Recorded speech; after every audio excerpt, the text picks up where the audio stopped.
Portsmouth in 1812, Dickens moved with his family to London at the age of 3. Not long after he started school, his father was sent to the Marshalsea debtors' prison, a location that inspired his novel Little Dorrit. To ensure an income for the family, Dickens had no choice but to leave his studies to work.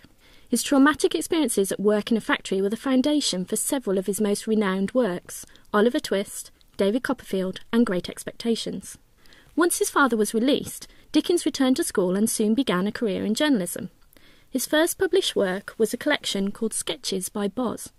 He was soon asked to contribute to another monthly publication and eventually published his works as a novel, The Pickwick Papers. In 1836, Dickens married and would go on to have 10 children. The death of his sister-in-law, which affected him deeply, later became the inspiration for Little Nell in the Old Curiosity Shop. Dickens began to conduct tours speaking on issues such as copyright, and these tours took him to America for the first time. It was during this period that he also produced his first and most famous Christmas-themed work, A Christmas Carol.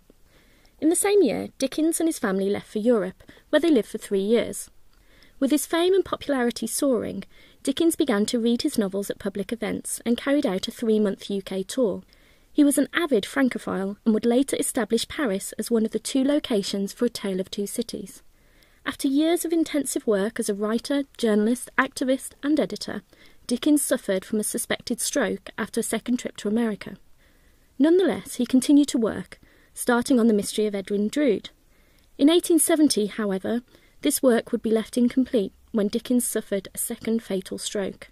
In his 58 years, Dickens produced works at a prolific rate, writing 20 novels, over 25 short stories, as well as poetry, plays and non-fiction writing. His works have been translated into many languages and are as popular today as they were in his time.